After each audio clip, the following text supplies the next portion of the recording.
Welcome to Bigfoot Society. If you have Bigfoot activity to report from the same areas discussed in this episode, please reach out to me directly after this episode. And if you'd like to be on the podcast to discuss a personal Bigfoot encounter, please reach out to me directly at bigfootsociety@gmail.com. Do you wish there was more Bigfoot Society to listen to every week? Well, there is now. If you become a supporting member over at Patreon, you get a special members-only episode every single week on Wednesdays, and sometimes even more episodes. Head on over to patreon.com/the Bigfoot Society. And now let's get on with the show. All right, Bigfoot Society, I've got the privilege of talking to Shawn. Shawn is a gentleman that reached out to me through email to share some interesting things that happened back in September of 2021 up in the Boundary Waters area of Minnesota. Thank you so much for contacting me, Shawn. It's going to be a pleasure to hear the full story tonight, but how's it going, man? It's going pretty good. Awesome. And so are you based out of northern Minnesota then? Or? No, so I live in more like west central Minnesota. Gotcha. All right. Yep. Been here my whole life. You know, I haven't had the privilege of getting up there in northern Minnesota, but I've heard a lot of wild stuff about it. So I'm going to go ahead and give the floor right over to you, my friend, and let you kind of hear what happened to you those few 3 days. Yeah. In late September of 21, it was my first Boundary Waters trip. Went with a friend and his dad and uncle. And we went in on the eastern side of the Boundary Waters. So we were in like the top corner of Minnesota. And really, we got up there. It was a 5-day trip. We paddled in, we got to our first campsite. And, you know, I've always kind of had an interest in listened to different podcasts and everything at Bigfoot, but I wasn't, looking for anything. But the first full day we were there, when we went inland, because we were staying on an island in a giant lake, we went into a bay, and which was super cool because we could hear a bull moose move around and like bellowing. It was really cool. And then we get to our first portage, and we get basically out of the canoes and everything's ready to go, and we go to start packing everything out. And my buddy and I were leaving second because we were carrying the packs, and the other guys left with the canoes, and we heard 4 pretty distinct wood knocks. And like he and I both joking, we both have interest in the subject, but we both kind of joked that, we're going to see Bigfoot on this trip. And then all of a sudden, like, we just snapped and looked at each other. But yeah, so we kind of went through that portage. It was like they measure everything by rods, which I believe is 16 feet. It was like a 200 rod portage. We get to the end there, we get in the canoes, load everything up, and as soon as we push off, I hear it again, just whack, whack, whack, whack. 4. It was too much of a coincidence, and we end up portaging. We end up getting out of the canoes 3 times because we had to do 3 portages in to fish this lake and 3 portages back out. So it ended up being 6 full portages, and we heard it 5 of the 6 times. It was once we were on the ground carrying stuff, we would hear it, and once we were back in the water pushing off, we would hear it again. It was just super, super weird, and was very. I never had a moment where I felt uncomfortable or just not safe, but it was definitely, you start listening a little bit more, but that's all we ever heard. And then we got back to camp, and the next day we stayed on the island and just hiked around the island because it was too windy and rainy. And then the third day we paddled like 4 miles west of where we were staying, and we portaged up to this little tiny lake that had brook trout in it because we were going to go fish for brook trout. We were there for about like an hour and a half. Didn't really hear anything. I was kind of listening, but never heard anything. And then the guy that I was in the canoe with said he wanted to take a break, so we kind of paddled back to where we launched the canoes from. Pulled it up on shore. He fell asleep pretty instantly, and I was just kind of laying there, threw a bobber out, and we were kind of fishing. And I was just laying back on the grass, and I hear this cracking and crashing up on the hillside. And there was this, to the north of us, a hillside with all this deadfall. It was a pretty big hillside, and the deadfall was all, like probably 2 to 4 inch diameter branches. And I just hear this crashing, something moving along that hillside. And I kind of look and I didn't really see anything. So I grabbed my phone to try and take some pictures of the hillside. And as I lean over to unzip my pack, I look up again and I saw just the backside of something, whether it was, the back or a shoulder or something. It was just like a gray, kind of black matted fur. It was something moving, but it was like a grayish black. And then it stopped because it got into some foliage. And then as I was fumbling around trying to get my phone out, it moved through and I didn't see it again. I just saw it at first, go into the foliage, and then it continued on, and then it just got quiet. So I took some pictures of the hillside and, kind of zoomed in on where I saw it go and kind of where I was seeing it traverse through. And then that night in the tent, I was talking to my friend that I was up there with about it. And he was in the canoe on the other side of that lake, and he had heard the crashing as well, the movement. He never saw anything, but he heard it move along down that whole side of the lake. And it was just, I try to compare, what animals I know are up there and what would be moving on a hillside that steep, making that much noise. And I mean, and with the colorations that I saw, I don't know, nothing really. I mean, a black bear very well could have been a black bear.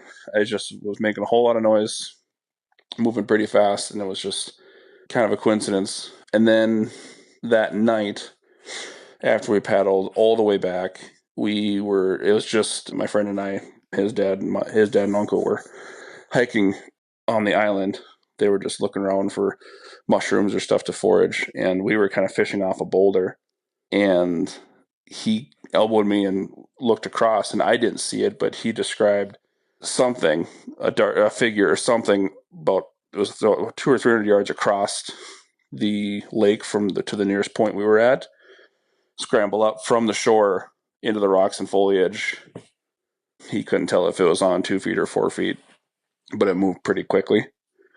And I don't know, just kind of weirded out a little bit. Nothing really uneasy. No, like, we need to get out of here type feelings. And then we had another day, and then the 2 mornings after, we paddled out and went home. That was it for that encounter. Just the wood knocks, and then something moving along the hillside in the deadfall. But it's such an interesting event of those days, just because, I don't know, you're in such a remote area, right? Yeah, we were 45 miles north of the nearest town, and then we were 6 miles in from the landing, which isn't super far. You can get a lot farther up in there. But I mean, we saw like 2 other groups total that whole 5 days we were there. Definitely have a few questions for you. So thinking back to how you saw something on the hill when you were looking up, was there any way to kind of get a feeling of how tall what you saw was off the ground? That's tough, is that hill was so steep. I just saw basically a hair moving, like fur hair, whatever, moving into the green. I mean, it looked big in comparison to the branches. I just don't know how tall it was, because that hillside was fairly steep. I didn't see like legs pumping into I just saw movement, and it was about 100, probably 50 yards up, at an angle. So I just saw movement in. I couldn't tell how tall it was, but it would look big in comparison to the trees that were around it. What kind of sounds were you hearing in the woods that day? Really, just some squirrels making noise. I mean, we met a couple squirrels going up that path, but that was about it. There wasn't much for birds going on, and actually, once we got on the water, we really didn't hear much at all for critter noises. Gotcha. Yeah, going up that trail, a couple red squirrels crossed the path, but after that, I don't remember hearing or seeing any other critters until we got back down to the water to paddle back to camp. You mentioned you heard the 4 knocks at multiple different times throughout the trip.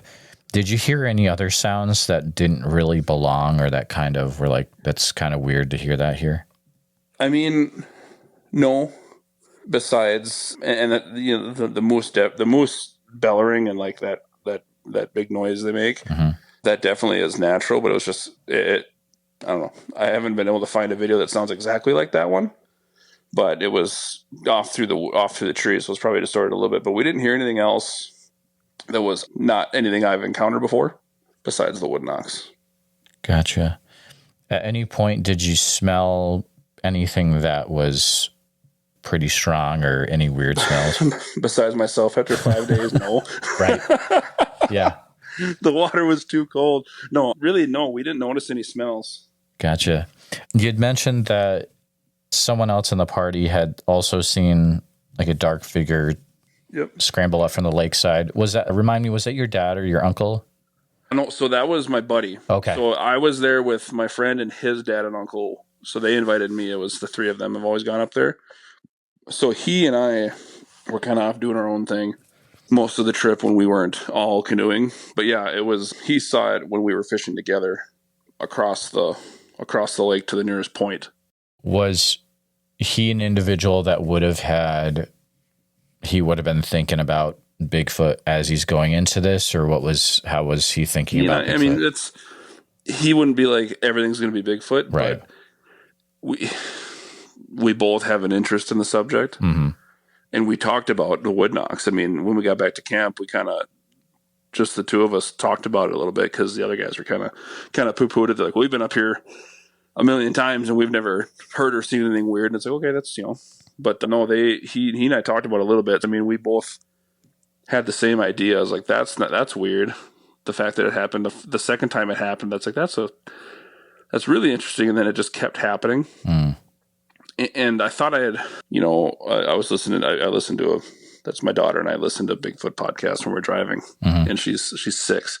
But I remember someone was saying that they've noticed that when they were traveling in groups, they would sometimes knock or try to knock to, as far as how many people they saw. Not that they can count, but like, right. So I don't know. It was interesting that it was exactly 4 and there was 4 of us, and it was almost every time we portaged into that area.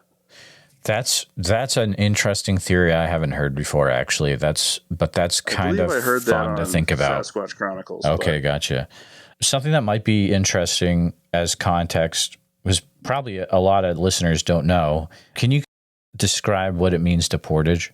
In the Boundary Waters, you have to bring everything in. So what we were doing is we were just on a day trip. So we had our camp set up.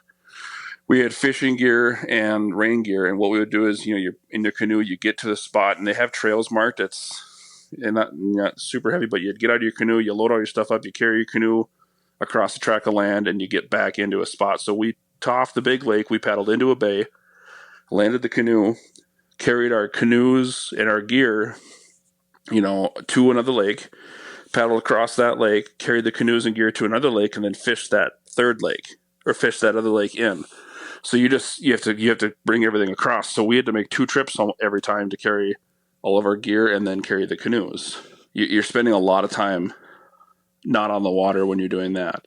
And would you be holding the canoe with your hand, or would it be over? I know there's some people, they put it over their shoulders. Yeah, so the canoes we had yokes in the center, so you kind of lift it up over. We were lucky enough to use the one of the guys that was in the group owned a 2-person Kevlar canoe, and then we rented one from where he works at. So they weighed like 76 pounds. They're incredibly light. So it's an aluminum frame with Kevlar lining. So when one guy can carry the canoe, so then it was just to carry, we had a pack with our food because we brought our food with you because you have to hang your food or have it in a bear safe container. But we just decided to bring the food bag with us because we didn't know how long we were going to be gone. So we brought, I ended up usually carrying the food bag because it was the heaviest bag. And then one guy carries the canoe, and then someone would go back and get the fishing gear. But you had, 2 canoes, 2 sets of fishing gear, a food bag, and then a day pack. That's wild. It's just one of those, I don't think a lot of people know about that part of canoeing when you combine it with hiking. It is fascinating. I mean, it is to me because of how I grew up. But we went on a trip just actually last September, just last fall. And we went 18 miles into a little lake to fish lake trout, and we had to bring everything. It was a hard trip. And it was, we had probably 7 portages total, and 12 of those 12 miles of paddling, and the rest of it was carrying everything. And it was exhausting. It was a long day.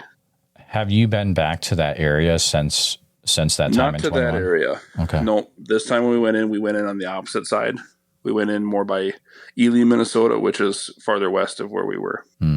And did anything happen on that trip on the other side? No, nothing happened this time that I remember. I mean, besides, it's when I took a hammock this time, so I have a tent hammock. But there's, critters all throughout the woods, but you'd hear stuff moving around outside you, and sometimes your mind tricks you to think you're hearing something on 2 feet versus when it's probably just grouse or rabbit or something. But no, nothing out of the ordinary this last trip. Okay. You have this trip in 21. Some weird things happen. How did that affect your life when you got back out of the woods and you're back at home? Didn't change it at all. If anything, I want to go back there. My friend and I want to go back there to that spot specifically because when I did email you, I listened to one of the older episodes, and when I was looking on the map, we weren't more than 20 miles as the crow flies, roughly, from where the experience that I listened to. When I'm like, you know what, I should just email because it was so close, But we want to. My buddy and I want to go back, just the two of us, and just go in and just not do anything, just hang out and just see if we can notice anything or see anything or encounter anything. It's not keeping me out of the woods by any means. Right. And that was, that was Leslie. That's an old one. Yeah. Leslie's encounter in the Boundary Waters. That's very interesting. Yeah. Cause I remember she was grouse hunting or something and was getting paced out. Someone was walking alongside her. But yeah, no, I heard that and I was like, God, I was looking at the map. I'm like, that's not far from where we were, and then I started looking where she was at. I'm like, yeah, that's because we were on Brule Lake, which is north of Lutsen. Okay. So it's not far. I think not enough.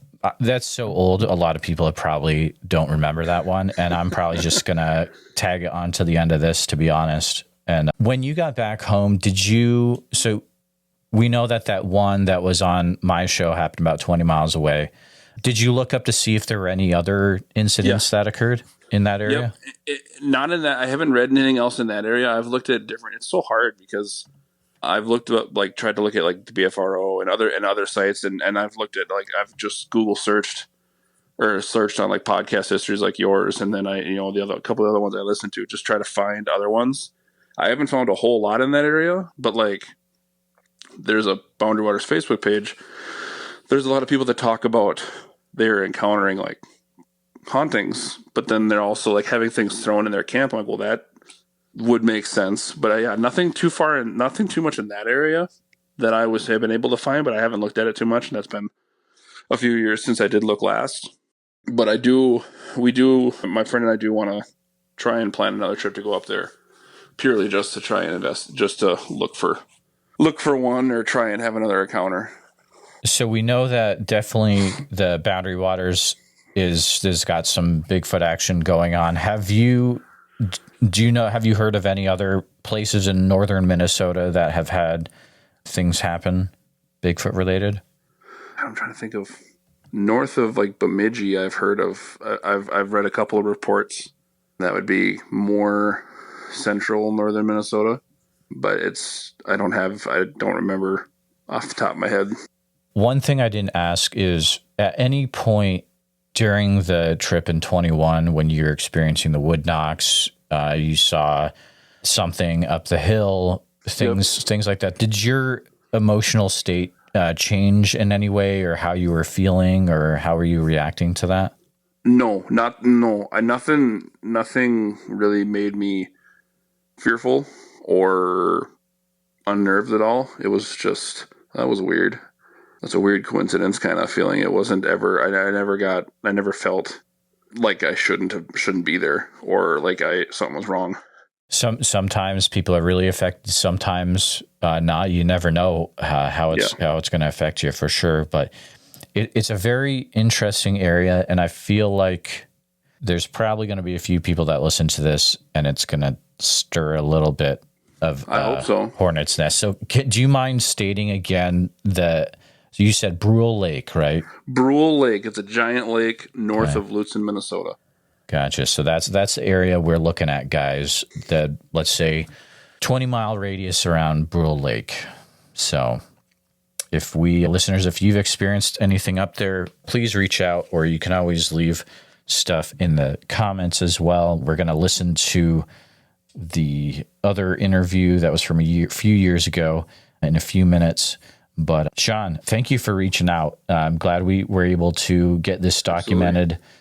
And out in the open, and maybe dive into some other Boundary Waters encounters because of this. So thank you so much.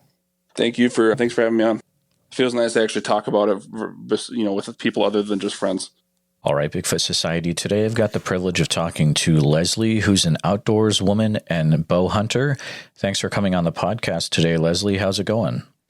It's going well. Thanks for having me. Now, Leslie, you've had a ton of really interesting experiences, and I'd love to get into those right away. So let's get right into it. Okay, great. Well, thank you again. I'll share a little bit about myself and how I was raised, which will help the listeners kind of understand how I got to most recent encounters out in Montana. I was born and raised in the Midwest in a suburb of a city outside of St. Paul, Minnesota. And there's a trend in that area to go north for the weekends. People, do their work week and then they hop in their vehicles and they head north to lake country where there's woods and water. And I grew up in this way, and I hunted and fished with my dad growing up. And I've always had a love for the woods. And so that puts me out into the wild still today, where I go fishing and hunting and just foraging for wild berries and mushrooms and things. I just really enjoy the outdoors. My first potential encounter, and I did not lay eyes on what this was, occurred in 2000. I was up in the Boundary Water Canoe area, which is in the northern part of the state of Minnesota, and it's the boundary of Minnesota and Canada. And I was on a grouse hunting and fishing trip with my dad and I often found myself surrounded by these guys growing up because they love to hunt and fish too. And that's who I spent my time with mostly. So we were up there and it was midday and I wanted to go grouse hunting, and all the guys wanted to hang back at camp. And so I decided that I was going to just walk on foot and go to a trail. And where we were was, if you look at Lake Superior and the west side of Lake Superior in Minnesota, and you go up Lake Superior and you find a town named Hovland, Minnesota, we were northwest of there, about 20 miles. And so I left camp on foot with my 12-gauge shotgun, and I was going to go look for grouse. And there was a hiking trail not far from where we camped that headed kind of northeast and away from camp. And so I thought, well, I'll just go walk that trail. And when you're hunting for grouse, if you don't have a dog to help flush birds, you just walk quietly and listen. And so at that time, I had no knowledge of Bigfoot activity. I hadn't really done any looking into Bigfoot behaviors or anything of that nature. It just wasn't anything I ever thought about. So I have my shotgun and I'm walking down this path. And the terrain in this area is, if you've watched the show Port Protection and you see that Port Protection gets a lot of rain and the ground is mossy and wet, it seems like it's always wet in Port Protection. That's a lot like how it is up in the Boundary Waters. There's a lot of rain. There's a lot of marshland. It's not mossy like it is in Port Protection, but it's just wet, muddy terrain. You don't really want to go off trail.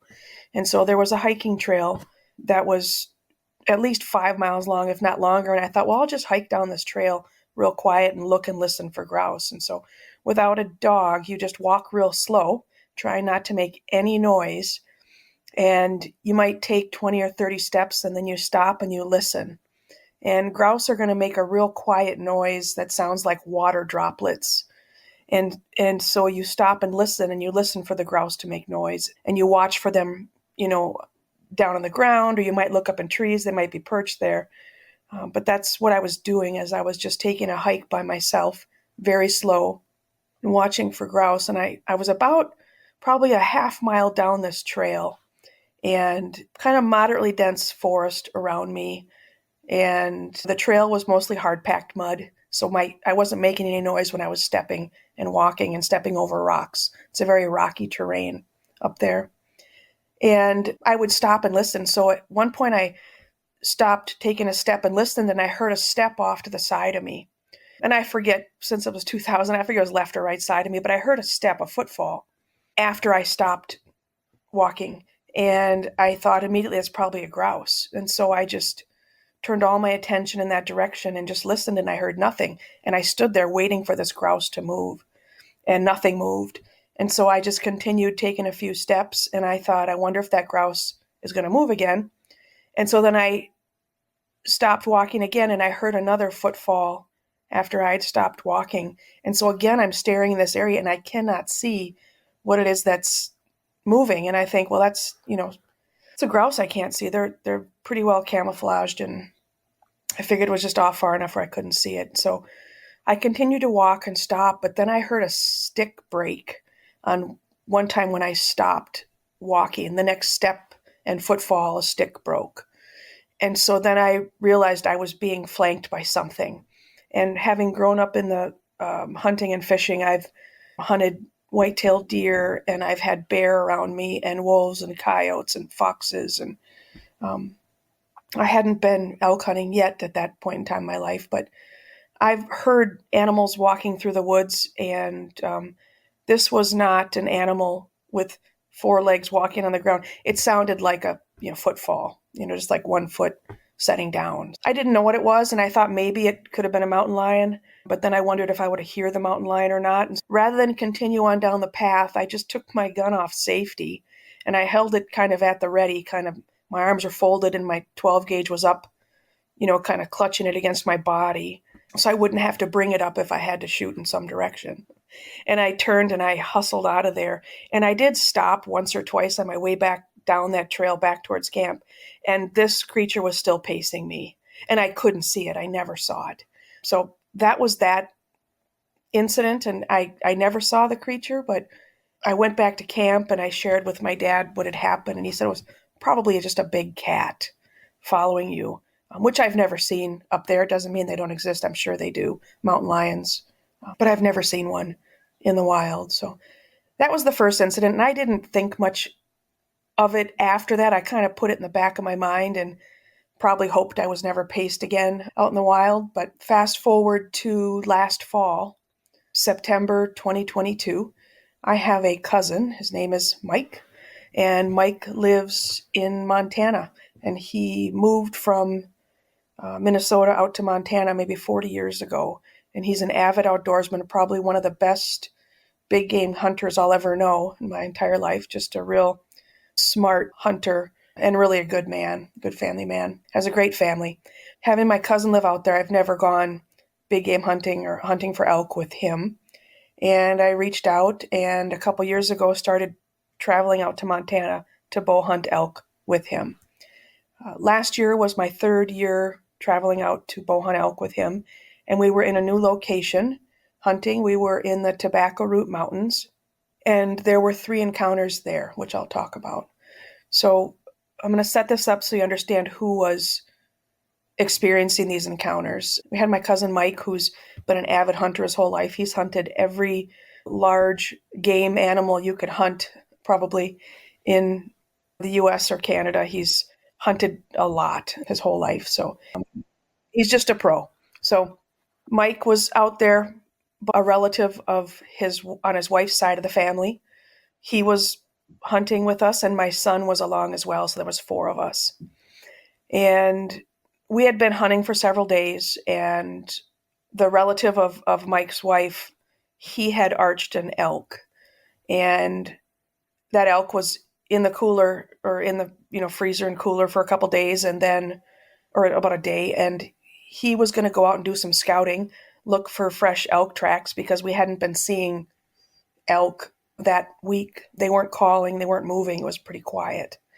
So he had already got his elk. So he took off by himself one morning to go scout and look for fresh elk tracks in places we hadn't been yet in that area in the Tobacco Root Mountains. So he came back to camp after that scouting morning and said that he found a spot where one logging road ended, and he parked his vehicle or his truck, and he walked up this draw and found 2 wallows. And wallows, for the listeners who aren't familiar with that term, that is a mud hole, essentially, that's created by elk using their antlers. And the elk like to roll around in these mud holes to get mud on their hide, on their fur.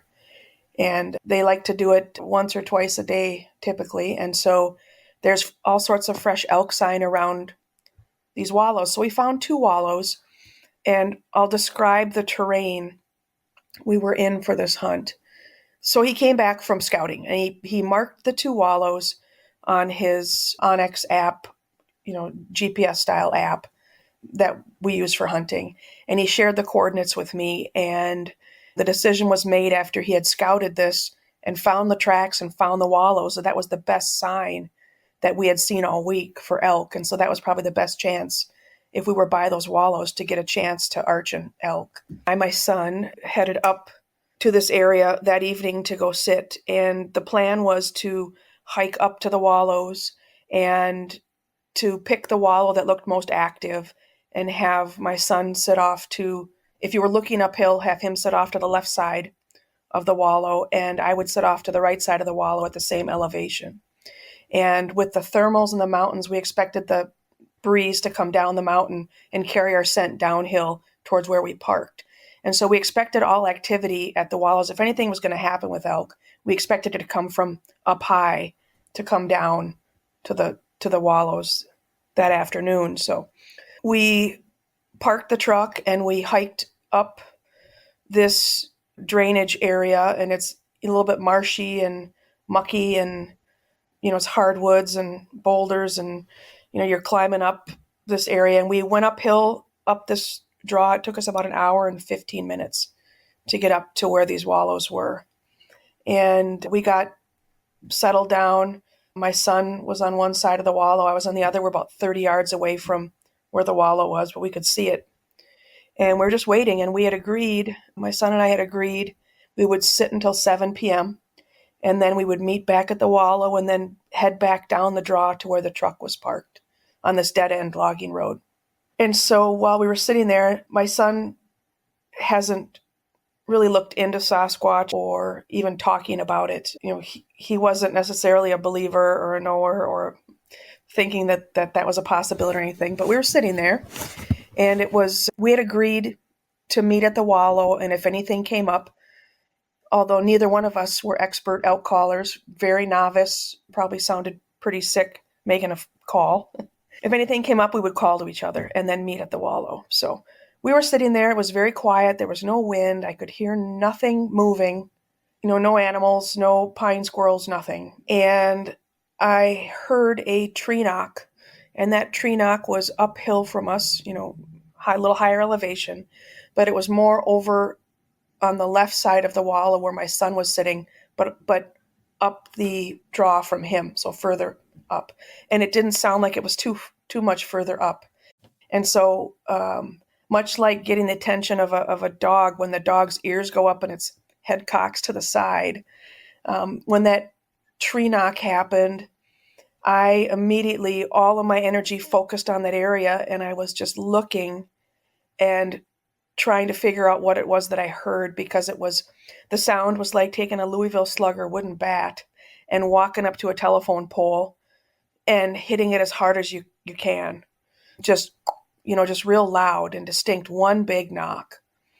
And I'm trying to think of what that could be, and I'm trying not to let all my Sasquatch interest play a role here. And I thought, wow, that was a pretty loud knock. And I'm just sitting there, and it's still just like super quiet. And I hear a second knock, same exact location. And I thought, that is a tree knock. And I got my cow bleat, like reed, out of my pocket, and I made a cow talk noise, which wasn't great. And my son recognized that it was me calling to him. And he answered my call with his cow talk. And he started he took his, arrow out of his bow and put it in his quiver and was kind of getting ready to walk and meet me at the wallow. I looked at my phone at that point, which was in my pocket. I never thought in that moment to take my phone out of my pocket, because when you're out hunting, especially bow hunting, you want to be as still as possible, as little movement as possible, because the animals will pick up on it.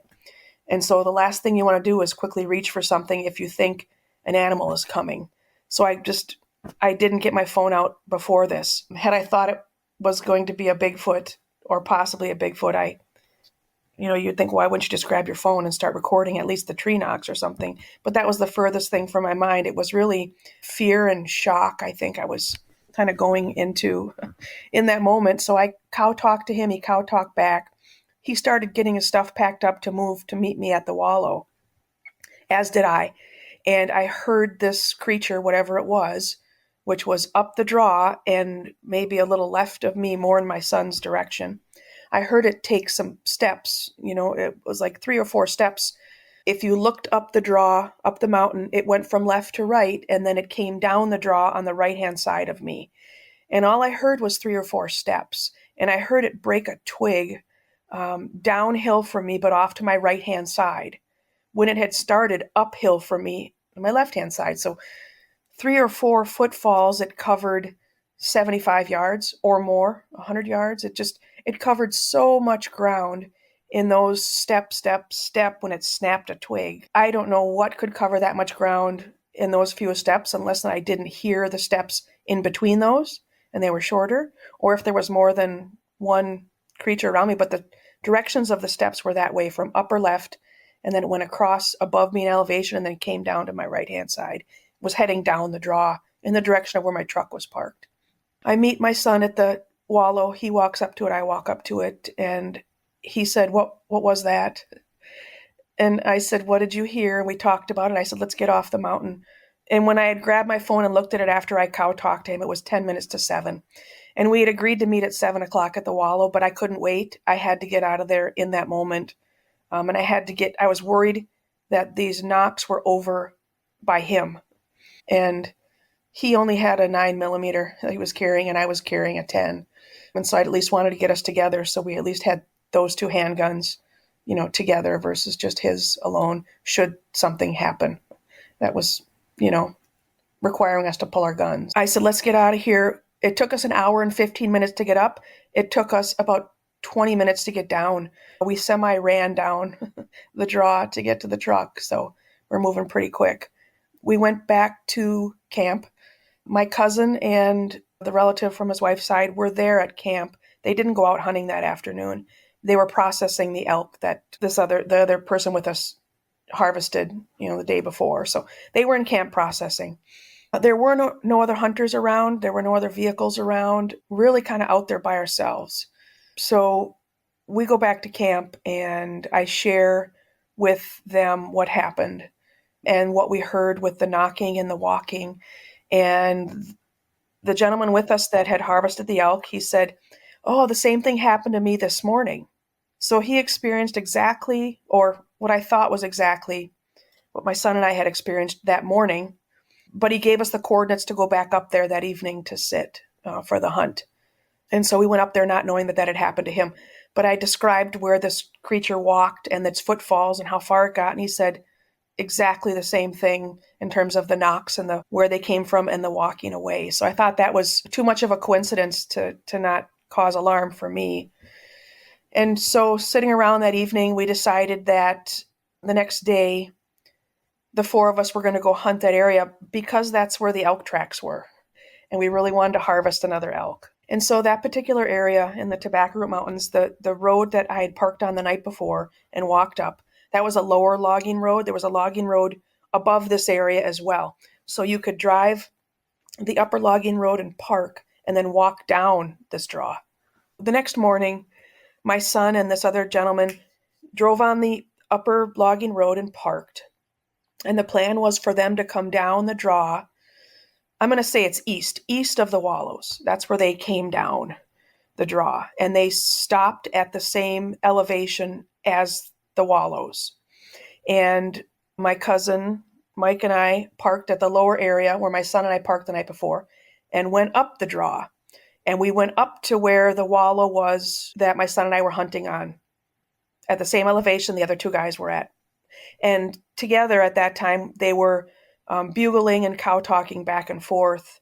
We were, as 2 separate groups, to try and get some elk moving in the area to see if we could create some excitement for elk so that we could maybe see one.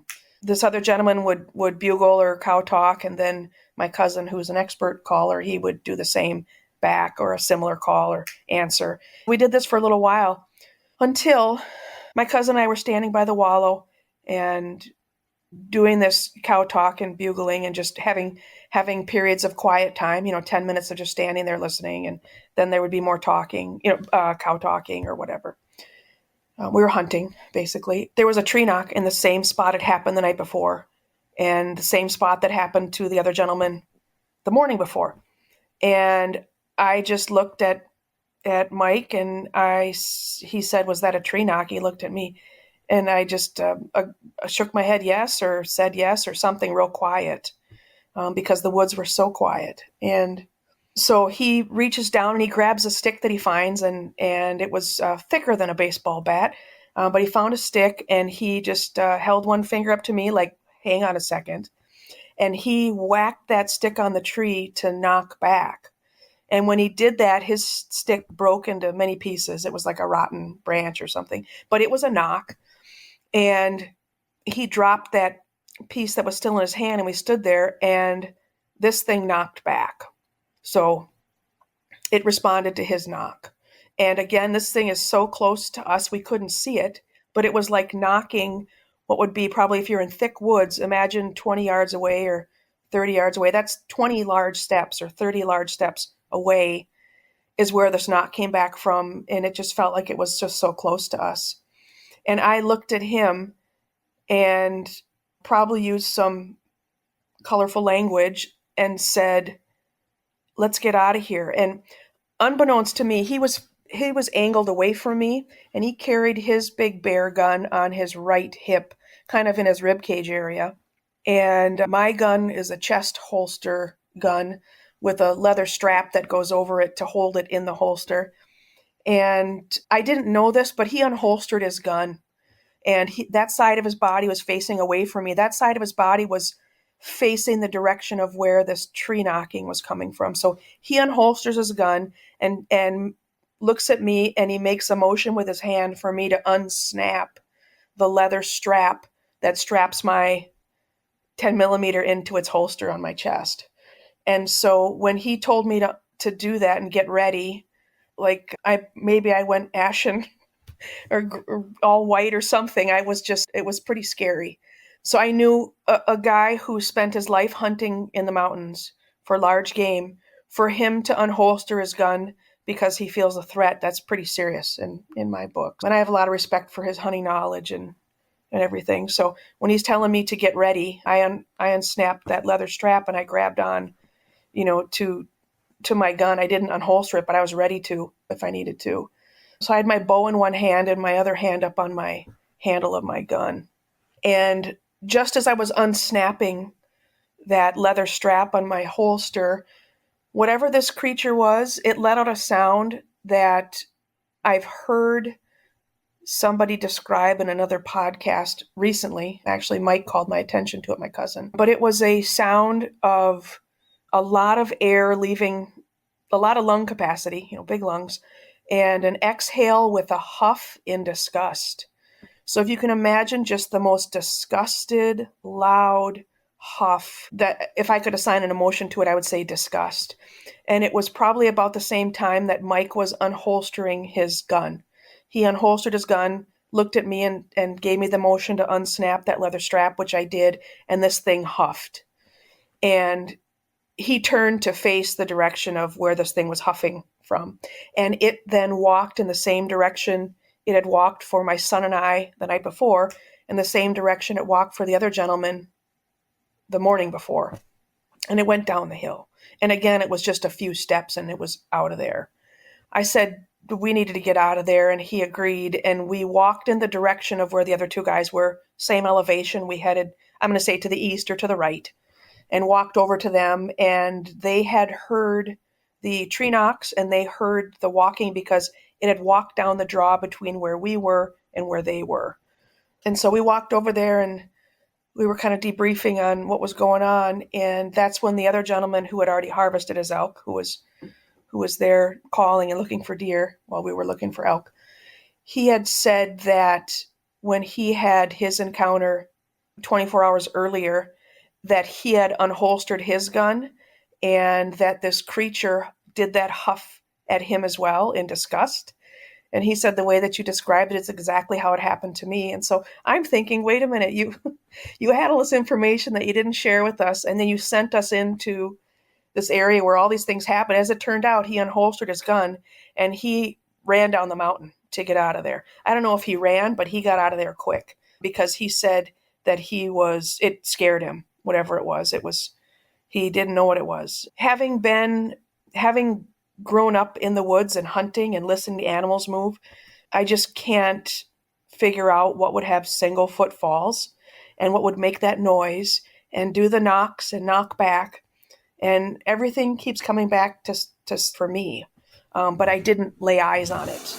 I did contact a game warden about a month after this happened or more to report it, or several weeks later, to report the incident and provide the coordinates.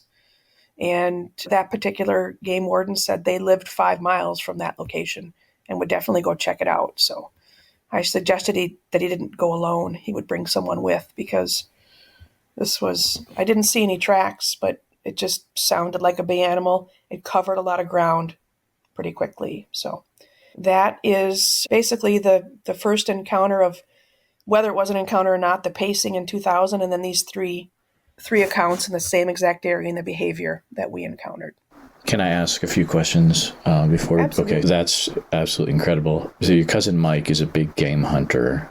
I'm sure he's very familiar with the animals in that area. Are there any other animals that could make a huff sound like that? It sounded like he was ready with his gun for something. He absolutely was ready with his gun. I didn't know that he unholstered his gun. When he told me to get ready, when he gave me that hand motion to unsnap the leather strap that was holding my gun in, that is when I realized he had unholstered his gun. And that is about the time when this creature did that disgusted huff. And that's when he then turned to face that direction. And we were both just looking as hard as we could to try and see what this was. And then it walked off, and we couldn't see it. We could hear it walk off, and we never saw it. But he is a very avid hunter. He's been hunting his whole life. He's been hunting those mountains his whole life. But he couldn't figure out what it is. I know it bothers him like it bothers me today, thinking about it in terms of, neither one of us really want to see it or wanted to see it or have the encounter, but to see it then would have put to rest what was it. But I just don't know what else it could have been. The tree knock back, like if you would say an elk would if an elk took its rack and hit its rack on a tree, if they're going to rub their rack on a tree, they're going to, rub it up and down on a tree. They're not going to hit it like the sound of a wooden bat hitting a telephone pole, just a real loud. You can imagine the sound. If you were to go outside and do that today, that's the sound. So, was that Mike's first potential Sasquatch interaction that you know of? That's an interesting question, because he and I have had this conversation a few times. And if he thinks back on hunting in the mountains over the year, 40 years of hunting, it's a long time. And he said there's been times where roads that were passable would have a log drug over them, and like they would be going in somewhere and then come back out, and there's a log drug over the road where they had passed. When people talk about hearing the screaming, that you can't figure out what it is that's screaming, like a woman screaming in the woods, and he knows all the animal sounds, the cats, the foxes, all these sounds, he knows them all well. And he had that experience once, but he like me, never thought about Sasquatch ever until I started asking him questions after I had heard about the pacing situations. And then I thought about my experience in the Boundary Waters up in Minnesota, northern Minnesota, years ago. I then decided to ask him if he'd ever seen anything out of the ordinary, which then started him down the path of listening to some podcasts and doing his own, armchair research, listening to podcasts, reading, etc. So that's very, very interesting. Have you guys ever experienced any, something Ken mentioned was experiencing finding grizzlies, I believe, out there with their necks broken. Is that anything that you've ever run into out there? No, I'm very thankful for that. My fear would be running into a grizzly, and he's actually run into grizzlies out there over the years when he's been out hunting. And he's never mentioned that he's run into that. Just looking back at that and knowing that there weren't many people around, we were probably there for, I think, 7 or 8 days.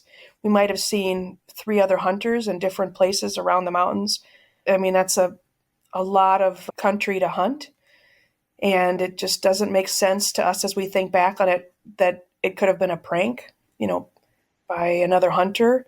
Hunters just, when they're too busy hunting, to want to prank others in this way, right? Why would a hunter go to the exact same location and tree knock and huff, and how would they cover that distance of walking, and it just, a lot of unanswered questions, but that was the extent of. If you had seen one, had an actual visual, and you were ready with, both hands, is that something you think about, like, what would have I done in that situation? And I don't know what I would have done. I knew I had my hand on my gun, I knew he had his gun drawn. I just didn't know. I don't know. I don't want to see one. I didn't want to see one then. I don't want to see one now. I hope I never see one.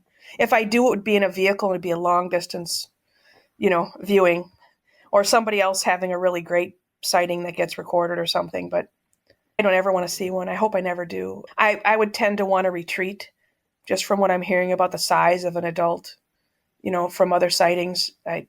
I'd want to retreat and not risk taking a shot. Yeah, that's incredible. It's an incredible story.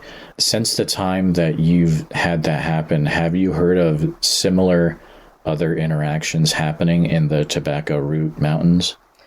I have not, and I've been searching for that. I searched the podcast just to see if anybody else is talking about that location, and I just haven't seen it. And I was looking because you're looking for validation of what happened, and I just haven't seen it. I'm fairly sure it wasn't a bear because, and there are grizzlies there, because a bear doesn't have thumbs to hold a piece of wood to hit it on a tree. And I think a bear would either come at you or go away. It wouldn't just tree knock and respond to a tree knock. And, I suppose bears do den or hang out in spots, but I just wouldn't think 3 times in a row we would have the same activity in the same place, unless it was a spot, because this was the only fresh elk sign we had seen really in all the time there, because the elk were just in different locations than where we were, that it might have been, if it was a Sasquatch or a grizzly, it was a prime hunting spot for them where they could look down on the wallows. Is that area a place that you would ever go hunting in again, or is that off limits for you now because of that? That's a great question. I'm going to be going back out to Montana elk hunting with the bow again this year, and just haven't decided where we're going to go yet. I don't know that I'd want to go to that specific area, that specific draw where those wallows were, because that was, for me personally, terrifying. First, to have my son there, and of course, as a parent, you want to protect your kids. But then second, to have somebody who knows those mountains so well act the way he acted. I knew that this was something out of the ordinary. Yeah, I really don't want to go to that specific spot again, no. I don't blame you. I really don't blame you. That if it would feel like I've dodged something a few times, I don't know if I want to put myself in that situation again. I don't know what happens if lightning strikes again, Right. Now, something interesting about this area is that cattle ranchers are allowed to let their cattle kind of free range in this area. And there were cattle at lower elevations in this area. And so you think about the beef on a cow, and versus elk meat. It's interesting that a cow would be very easy for a creature of this size and speed to catch, where an elk would be difficult to catch, or more difficult to catch. So it's just interesting. My cousin and I were talking about the fact that the cows were plentiful, in that area. So that was also interesting. Oh, absolutely. It's like make it the best food source area that you could for a large animal that needs a ton of calories per day.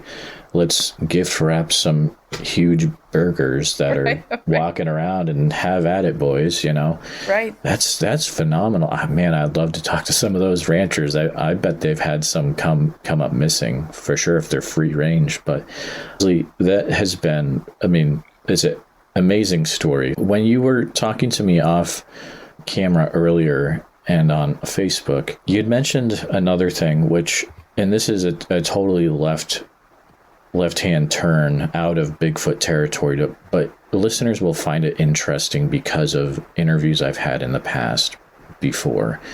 And you've had an interesting sighting of another creature down in Mississippi. And do you mind sharing about that? Sure. You're right with it being a left turn.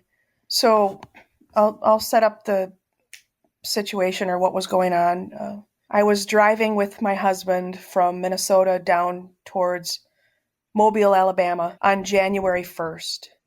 And we had stayed in a hotel it was a 2-day trip. So the first night we stayed in a hotel, and then we woke up early in the morning and then began our drive to head to Mobile.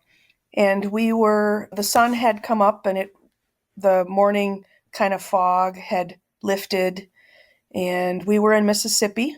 And I can't tell you the exact pinpoint location. I just know that we were about 50 miles northwest of Philadelphia, Mississippi. And what I had done when we left our hotel that morning, I was driving, is I just put our destination into GPS on my phone, and I was following that. And we were on a 2-lane road heading southeast. And the fog had lifted. It was 7:25 in the morning, because when this happened, I looked at the clock to see what time it was, just out of curiosity. And there was morning dew or all the dampness from the fog that happens down in that area in the winter times. There was like morning dew on all the branches of all the trees, and we were going through it's kind of a lowland area, and this 2-lane road. On the east side of the road, there wasn't much shoulder, it seemed like, on this road. I'm used to a bit more shoulder on a road, but the road kind of dropped off and went down 10 to 20 feet down to the forest floor where it was flat, and there wasn't much greenery growing because of the time of year, being January. So the sun was coming up, the fog had lifted, the trees were sparkling with this morning dew. It was really pretty, and my husband was riding in the passenger seat, and he's never seen anything that I would call out of the ordinary or paranormal or cryptid or anything like that. And he's very gracious and listening with me when I listen to podcasts and things, but it's not really his deal. And I'm driving, and something crossed the road in front of us, and it went from left to right, so it went from east to west. And it went across the road so fast that he saw it the entire way. He saw it come across the road from left to right. So from east to west, he saw it. It was maybe 50 yards in front of us. I was going 60 miles an hour. And I'm going to call it an entity, and I'll describe it in a minute here. It crossed the road, and it crossed the road. I'm going to make a noise to share with the audience how quickly this thing crossed the road. And it crossed the road like zoom, like that fast, across a 2-lane road from left to right. And where I saw it first was in the middle of my lane as it was heading towards the right side of the road, heading towards the west. He saw it the entire way. So what I think happened is I blinked at that moment when it started across the road, and it was like I blinked and it was already in front of our vehicle in my lane and heading off the side of the road. And I noticed when it crossed the road that there was a driveway on the right-hand side of the road. And I have to describe what the layout of that side of the road was so that it helps on the left, the road dropped down, or on the east side of the road, it dropped down about 10 to 20 feet, and it leveled off flat into lowland, swampy wood area. And on the west side of the road, or the right side of the road, there was overgrown vines and different type of greenery alongside the road that might have grown over a fence that might have been there years ago, but it was very thick and you couldn't really see beyond it. And where this entity crossed the road, there was a driveway on the west side of the road, a gravel driveway, very narrow. And these weeds and vines and bushes, whatever they were, grew real heavy right up until the driveway. And the driveway was super narrow. And on the other side of the driveway, as we're driving, again, this greenery and bushes and vines continued. Once we passed that driveway, I looked as we were passing the driveway, but once we got past that little opening, I couldn't see back to see what I had seen in that driveway. I'll get back now and talk about the entity and what we saw. The sun is shining, the fog is lifted, the branches are glistening with the moisture that's on them and the sun that's hitting them. And I'm thinking, this is really pretty. It is lowlands and it is in the middle of really a low populated area in Mississippi. And all of a sudden this entity crossed the road. And what was confusing for me in the moment was I've seen animals cross the road. I've hunted deer my entire life. I've seen dogs run, deer run, bears, wolves. I've seen animals running across a road or running in front of me, and you'll see a neck and a head and you'll see legs running. What I saw, the same thing my husband saw, was a mass that was about 2 feet above the road, and it was rust color kind of and grayish, but real fuzzy around the outside, like muted, washed out. So it was a form the size of an adult torso with no head, arms, or legs, but real muted in colors and going, like I said, so fast across the road that, right across the road like that I saw it in front of me in my lane, and then I saw it go across into that driveway where it disappeared from sight, and we're approaching that driveway. And as we went by at 60, I looked down that driveway, and I'll explain what I saw in a moment. I said to my husband, "What the was that?" And he said, and he doesn't swear, he said, "Exactly. What the F was that?" And I said, Did you look down the driveway? Because I was driving and I saw it hit that driveway or go down that driveway. And I turned and looked to see if I could see. I wanted to see like a dog standing there or a deer or something to tell me I didn't, like something to make sense of what I saw.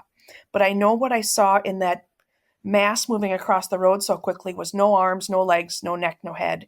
And it was a very smooth glide across the road or flying across the road. It was substantial in size.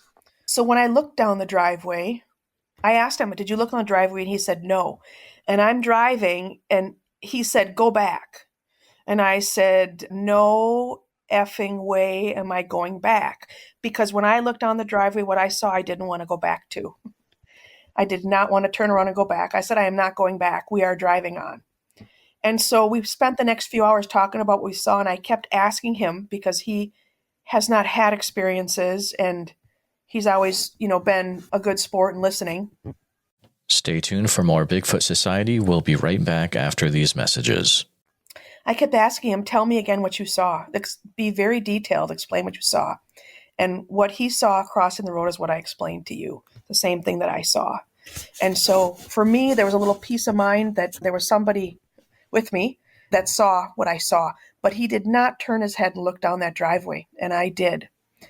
And when I looked down that driveway about 10 yards or less beyond that vine, thick hedgerow, whatever it was, weeds, grass, bushes, about 10 yards beyond that, in this gravel driveway, when I went past, what I saw was two extremely skinny, bluish, grayish, what looked like legs, but they were very long. Like very long, meaning they would belong on a very super skinny NBA player that might have been 7 feet tall. but we're talking very skinny, like skeletal skinny. And the color, I was describing to my husband, the color of the legs, it looked like stonewashed blue jeans from back in the 80s. That color, light bluish gray. And because I was going 60 miles an hour and this driveway was narrow, I saw this image, and I'll explain a little bit more about it. And we kept driving, and I kept trying to process what it was I saw. And it was just legs, and on top of the legs, there was a red, if you can imagine taking a red handkerchief and tying it around your waist, maybe making it into more of a rope shape and tying it around your waist, like red and a little puffy, or taking a sweatshirt and rolling it into something and tying that around your waist, or a t-shirt. But there was something red right at the top of what should have been a torso. It was just a blur of red. But there was no upper torso. It was just these long, skinny legs. And it just didn't make any sense to me, because what I saw crossing the road was this mass. And I described that. And then what I saw standing in the driveway as we went past was not the mass. It was these legs with red at the top of the legs, like where the torso should be. So that was what I saw. That was January 1st, 7:25 in the morning this year. So I was just glad somebody else saw something that I saw, to kind of like validate that I saw something, Have you ever gone back to that area, or that was a one-time trip through that area? That was a one-time trip through the area. I don't know if I could get back to the area. I suppose I could if I just put the GPS on the hotel we stayed at the night of the 31st before we got up next morning to drive this way, down south. So I could drive that way again. I don't have any desire to see that again. I can't explain what it was. I just call it an entity, but I can't make sense of what I saw crossing the road at that speed and size with no arms and legs. And then looking down that driveway that it entered into and seeing what I saw when I passed. And this was a really run down piece of property. I don't know if somebody lived there or not, but there's a lot of places you drive by in that part of the country that look really run down. No, I don't want to go back there. No. But Mississippi is a weird place from what I've talked to other people. I'm not surprised that you had that encounter there, for sure. There's something weird about that state that I'm finding out. It's very, very strange. What do you, I'm sure you've thought of this a few times since that January 1st, able to make any sense of what you think it is, or the best you can think it's some sort of entity? I have thought about it, because and you've probably had guests on, or you've heard podcasts where people try and fit what they see into what they know. And I can't fit what I saw with the mass crossing the road, the speed with which this, I'm going to call it an entity, crossed the road was, I mentioned, I believe I blinked at the time when it started crossing the road, because I saw it when it was in front of my vehicle. It had already come across the other lane. And my husband saw it the entire way, left to right. And so I know it didn't just manifest in front of our vehicle, that because he saw it go left to right, and I just saw it in front of us going to the right. I just don't understand what it could have been. It doesn't fit into any slot that I can think of in terms of what it might be, which is why I think of it as an entity. I don't know what it could have been. And then when I looked down that driveway and saw those really long, skinny legs, I thought, well, that could have been a person bending over that was very thin with really long legs. And they could have had a shirt tied up around their waist that was red. But I didn't see any upper torso. I just saw legs and that red at the top of what would be the waistband, area of if you were wearing a pair of pants, That was it, just these long, skinny legs with the red above it. And it just doesn't, the two don't make sense to me. And like, I don't know what the possibilities are. Is it an entity that manifested into what I saw? Is it two separate things? I don't know. I mean, what are your thoughts? It's tricky because you say stonewash blue-gray color, but man, if you had said white, I would have thought, there's a thing that's seen out in California, the Fred crawler, and it's also I believe there's a sighting out in Yosemite National Park as well, but the main one is out in California. But what you described is definitely a little bit different than that for sure. But it just, if I had to think of like anything that's even a little bit close, that's what I might think. But yours just seems like a very unique, there's something going on in Philadelphia, Mississippi area.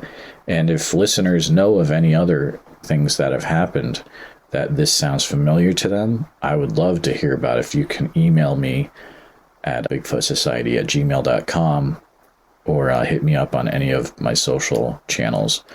But yeah, I'm at a loss for this one, Leslie. I hope we can somehow get some answers for you.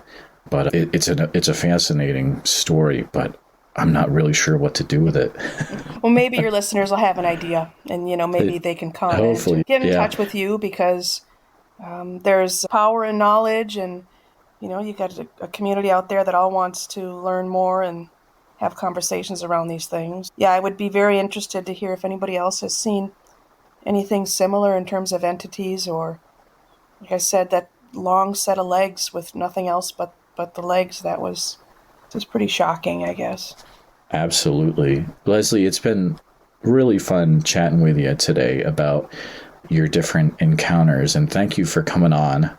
If you ever have any other things happen to you as well, feel free to reach out and let me know about it. You've been a really fun guest, very knowledgeable, and your attention to detail is some of the best that I've ever heard. So, well, thanks, Jeremiah. Thanks for letting me share my story. Stay tuned for a special interview about the 2024 Bigfoot Rendezvous. All right, Bigfoot Society, we've got the privilege of talking to Chelsea. She's with the 2024 Bigfoot Rendezvous out there in Pocatello, Idaho. And how's it going today, Chelsea? Pretty good. How are you? I'm doing great. I'm living the dream, talking to people about Bigfoot and doing all sorts of wild stuff, and I can't complain. But, I've heard about this from a few different people, so I'd love to chat with you for a few minutes today. So tell me all about what we've got going on with the Bigfoot Rendezvous. So this is an event that we do every couple of years. My friend Brandon, he's the one who started this whole thing years ago. So this year we have some guest speakers. We have Dr. Jeffrey Meldrum, who is a resident of Pocatello.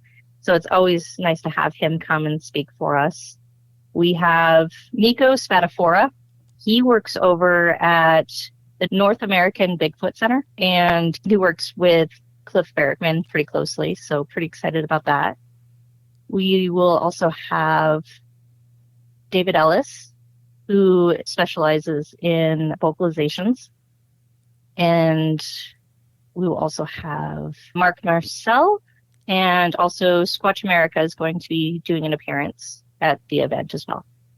The lineup you have for Bigfoot Rendezvous is incredible. I mean, this is a lineup you're not going to really find at most Bigfoot conferences. You have people like Michael Freeman, the son of Paul Freeman, who I've talked to on the podcast. Also, Nico from North American Bigfoot Center, who is a wealth of knowledge. David Ellis, who one of the premier individuals with Bigfoot sound recording, Squatch America crew, Mark Marcel, and of course, Dr. Meldrum, who we all know and love in the community. But Chelsea, what was the motivation behind putting this conference together? Well, Brandon says that a lot of times people come up to Jeff Meldrum and they ask him, when are you going to come speak for us? Because he travels the country and does speeches elsewhere. And Brandon and Jeff are really close friends. The first year they got together at ISU and they put together an event so that the locals could also get a chance to speak with Jeff. That's so cool. It's bringing it all back home. I love it. What kind of things can people expect to find when they come to this conference? So this year we're doing it at the Westwood Mall, right next door to Outer Limits Fun Zone, which is a pizza arcade. And oh my gosh, they have like the best pizza and the best chicken. And then there's also a Mexican food truck in the parking lot every day. So There's definitely options for food. And then we are also going to have some vendors who will be selling Bigfoot merch. And that part's going to be open to the public. You don't have to buy a ticket to check out the vendors, which is really good for the vendors and for people who just want to come and check it out. But if you want to see the speakers, you got to pay for the ticket. One of the guys we got coming is Brandon Hoffine, and he has a Bigfoot thing going on in Boise, and I believe he's the one that sells Squatch juice. Oh, yeah, I've heard of that. Yeah, very interesting. Okay, that's cool. He'll be there. All right. We have a few Native Americans live in the area that are going to be coming and displaying some of their crafts and arts that are also Bigfoot related. And we're always excited to have them come to these things, because I feel like, to me personally, I feel like that kind of legitimizes it. These people have been around for much longer than we have, and they've had many more experiences and stories to share with us, you know? Oh, absolutely. I think it's extremely important when we have Native American influence present in festivals and conferences like this, for sure. Is this a one-day event or multiple days, or? We're going to be doing it for 2 days. Very cool. And I'm guessing there's some hotels nearby that people can stay in and all that good stuff? Yeah, so if you go to sasquatchprints.com, we do have a carousel at the top of the page, and it takes you to the hotel where you can get a discount. Is Pocatello easy to get to? Is there an airport nearby, or if people wanted to fly in for this? That unfortunately is a little bit more difficult. We do have an airport, and they do have Delta flights come in and out. But it's easier to probably fly into Salt Lake and rent a car to get here. Or I believe the Idaho Falls airport is getting bigger, where you might be able to fly into Idaho Falls, which is maybe about 50 minutes away from Pocatello. Fantastic. But, I mean, looking at the lineup again, even if you had to put a little work to get there, it's going to be worth going to this event. I've met Mark Mersell in person, and that alone is a delight, because Mark is one of the nicest individuals, and you'll love it. So, I can't imagine meeting the other individuals in person. So I would say people definitely need to put in the extra effort to try to get to this event. But Chelsea, I've got to ask you, while I have you on the phone, have you ever experienced anything maybe Bigfoot related or weird out in the woods yourself? Possibly. So usually when I go hiking, I try to stick to trails that are heavily populated with people, so that the chances that I bump into a wild animal is less likely. I'm not a gun carrying type, so I don't have that extra protection if something were to attack me. So I usually stick with heavily populated trails. But I did once wander off into the woods by myself in an area that wasn't so populated, and things were fine and dandy. And then all of a sudden I just noticed that there was like no sound, like there were no birds chirping. It was like deathly quiet. And then like the hair on the back of my neck started to like raise, and I was just like, oh my gosh, I need to turn around. So as soon as that happened, I turned right around and went back the direction I came from, because whatever was causing that feeling was not good. I could tell for sure. Who knows what it could have been that you almost experienced out there. And the thing about it is, Idaho is so wild. I've talked to some people up in northern Idaho that have had things happen that I myself would never want to experience. So I'm kind of glad that nothing crazy happened to you that day. But, Chelsea, it has been a pleasure chatting to you real quick about the Bigfoot Rendezvous. And one last question. How can people get tickets again for this? The tickets can be purchased on sasquatchprints.com. There is a link. It says purchase tickets here. It's in red. And if you click on it, it should take you right to the tickets. Remember to get your tickets off the website, because on the day of the event, it will go up in price. Extremely important, guys. Get your tickets ahead of time on the website. You don't want to be paying more at the door, but you could be, but we let you know. So, all right, Chelsea, well, such a pleasure chatting with you, and I hope that the Bigfoot Rendezvous goes awesome for you. Thanks. You too. The Bigfoot Rendezvous is coming up quick, July 26th and 27th of 2024. Get your tickets today. And special thanks again to Chelsea for coming on the show. Please take a minute to help out the show by subscribing on YouTube, making sure you hit the bell so you don't miss any notifications, and share the episode on YouTube with a friend. Also, if you're listening to us on a podcast, thank you so much. Make sure that you're subscribed. Share the show with a friend.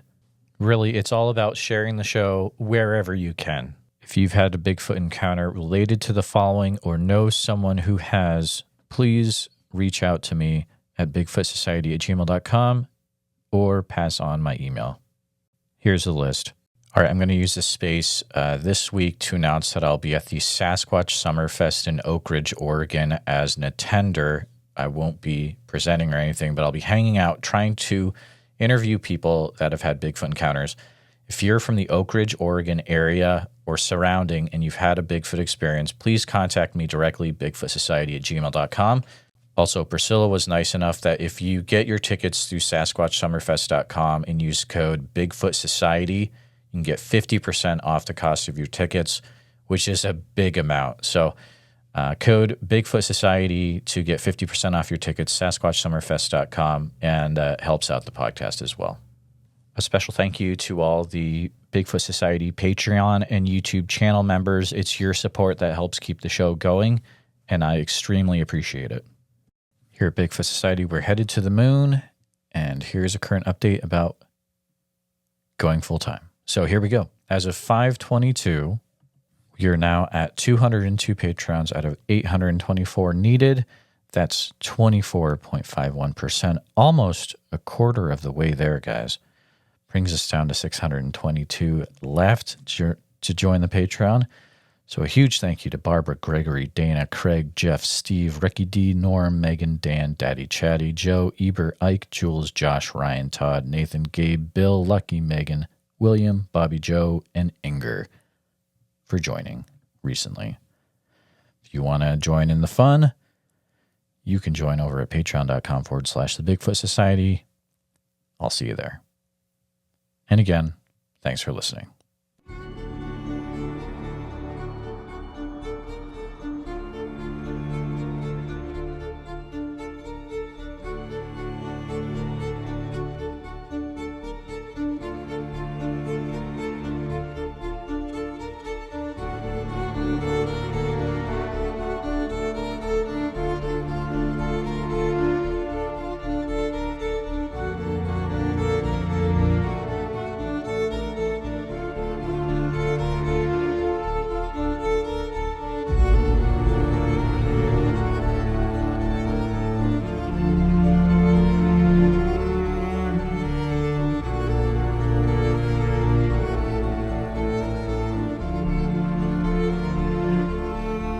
Her and I can get on here and we can tell our stories.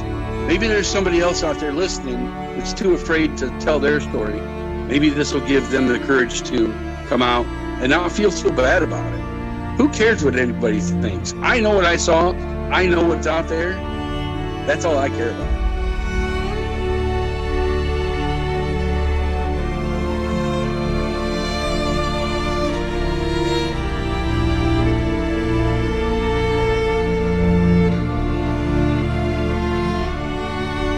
Please let people know. Please let them know. If you ever see one of these things, you need to tell. Because if you don't, then shame on you. You know? Shame on you.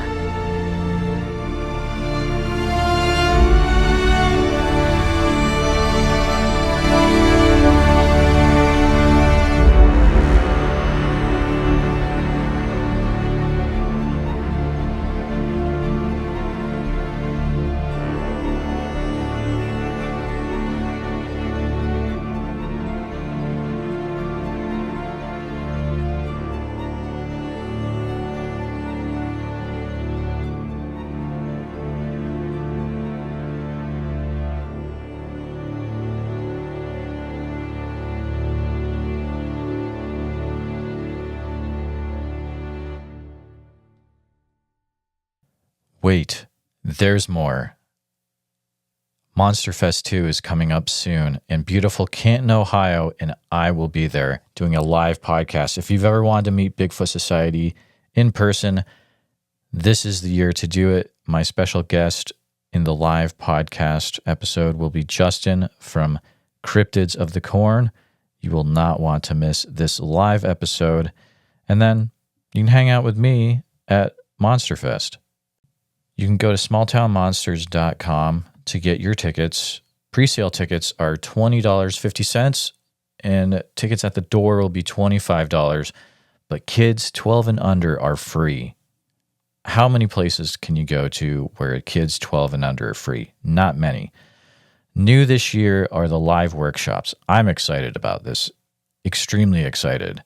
How to cast a footprint, how to collect DNA in the woods, ghost hunting tools 101, how to do research. Also, there's going to be food trucks outside this year, and new guests, new speakers, people you won't, the coolest thing about last year is that I got to meet people I was not expecting to be there. People like Les Odell, John Hickenbottom, really cool Bigfoot people that I never would have thought that I would have met before. And Seth Breedlove made it happen by making this incredible place for the community to get together. Monster Fest in Canton, Ohio, June 28th through 29th. Guys, do not miss this year. If you missed last year, don't miss this year. Head on over right now to smalltownmonsters.com. I hope to see you there.